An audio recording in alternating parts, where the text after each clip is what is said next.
नमस्कार, आप देख रहे हैं सत्ता की परख। पश्चिमी यूपी में विकास को गति दे रहा मेरठ शहर, जो अपनी कई खूबियों के लिए मशहूर है, प्रथम स्वतंत्रता आंदोलन के साथ ही खेल के सामान का एक बड़ा निर्यातक शहर है। मेरठ की घनी आबादी के बीच शहर के बाहर धीरे धीरे पॉश कॉलोनियां बढ़ती जा रही है। ऐसी कई पॉश कॉलोनियां जहां कोई पड़ोसी अपने पड़ोसी से ही मतलब नहीं रखता। ऐसी एक मेडिकल थाना क्षेत्र की पॉश कॉलोनी मंगल पांडे नगर, जहां बड़े लोगों के साथ ही यूनिसेक्स सैलून के नाम पर जिस्म की मंडियां सजाई जा रही थी।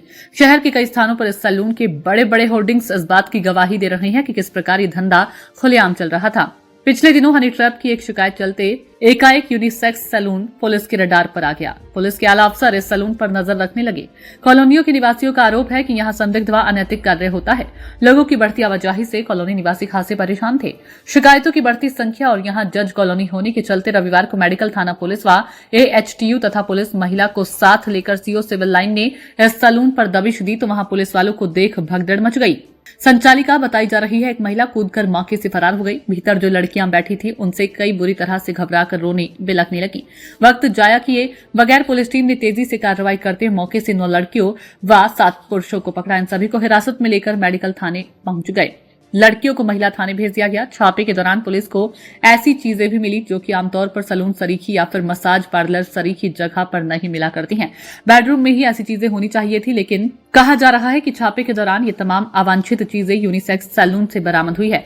सबसे बड़ी चौंकाने वाली बात तो यह है कि इस पार्लर में सेक्स टॉयज भी बरामद हुई। पुलिस का मानना है कि इस प्रकार की चीजें आमतौर पर विदेशों में या फिर हाई प्रोफाइल सोसाइटी में कुछ खास किस्म के बताए जाने वाले लोगों द्वारा इस्तेमाल में ली जाती है। इनके प्रयोग महिला पुरुष दोनों ही करते बताए जाते हैं। सूत्रों की माने तो मसाज पार्लर की आड़ में सभी प्रकार की अय्याशी का इंतजाम यूनिसेक्स सैलून में ग्राहकों के लिए था।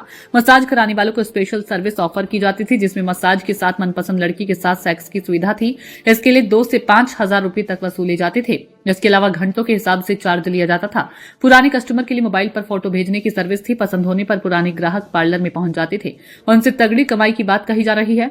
यूनिसेक्स सैलून के बोर्ड पर फैमिली सैलून लिखवाया गया था, लेकिन फैमिली सैलून जैसी कोई बात यहां नजर नहीं आ रही थी। दिन भर यहां लड़कियों व पुरुषों की आवाजाही लगी रहती थी। कई बार इस सैलून से लड़कियां लग्जरी गाड़ियों में आते जाते देखी जाती थी। यूनिसेक्स सैलून को लेकर काफी समय से नजर रखी जा रही थी। कुछ शिकायतें मिली थी, जिसके बाद ही कार्रवाई की गई। मौके से कुछ युवक युवतियां भी मिले हैं, उनसे पूछताछ की जा रही है। आपत्तिजनक सामान भी बरामद किया गया। सीसीटीवी व DVR को कब्जे में लिया गया है। महिला थाने में जब मीडिया का जमावड़ा लग गया और कैमरों की लाइटें चमकनी शुरू हो गई तो यूनिसेक्स सैलून से लाई गई लड़कियां वहां फूट फूट कर रोने लगी। बदनामी के डर से मरने की बात कहने लगी। इसके बाद सभी लड़कियों को महिला थाने से हटाकर संरक्षण गृह भेज दिया गया। यूनिसेक्स सैलून पर पिछले दिनों एक शख्स से हनी ट्रैपिंग के जरिए ठगी के भी आरोप लगाए थे। पीड़ित ने पुलिस कार्यालय पहुंचकर शिकायत भी की थी, लेकिन शिकायतों पर कार्रवाई जैसे पुलिस करती है वैसे ही की गई। बताया जाता है कि एक लौता मामला नहीं है। ऐसे तमाम शिकायतों से घिरा यूनिसेक्स सैलून पर आज तक कोई कार्रवाई नहीं हो पा रही थी। ज्यादातर मामलों में पीड़ित लोकलाज के भय से सामने नहीं आ पाते। जो भी डिमांड की जाती है उसको चुपचाप पूरी करते रहते हैं। सूत्र बताते हैं कि इस प्रकार का सिलसिला लगातार जारी रहता है। एक बार जो भी इस ट्रैप में फंस जाता है वो आसानी से नहीं निकल पाता। शहर में जिस्म फरोशी का धंधा यूनिसेक्स सैलून या फिर स्पा सेंटरों की आड़ में हो रहा है। RTI के तहत मांगी गई जानकारी में ज्यादातर थानेदारों ने इनके क्षेत्र में मसाज पार्लर होने से इनकार कर दिया। जानकारों का कहना है कि ये तो एक बड़ा सैलून था। मेरठ में ऐसे सैकड़ों छोटे बड़े सैलून हैं जो कि ऐसी सर्विस दे रही हैं। तमाम शिकायतों के बाद भी पुलिस कोई कार्रवाई करने के लिए तैयार नहीं है। देखिए, आज थाना मेडिकल के क्षेत्र में CO सिविल लाइन्स के निर्देशन में AHTU एवं थाना महिला प्रभारी के साथ एक मसाज पार्लर पर छापेमारी की गई, जहां से करीब 9 महिलाएं और 7 पुरुष आपत्तिजनक हालत में मिले हैं और कई आपत्तिजनक सामान भी यहां से बरामद हुआ है। इन सभी को हिरासत में ले लिया गया है। वहाँ के जो CCTV फुटेज है और DVR वो पुलिस ने अपने कब्जे में कर लिया है। अब इसमें आवश्यक विधिक कार्रवाई की जा रही है। सत्ता की परख के लिए अवधेश कुमार सिंह की ये रिपोर्ट।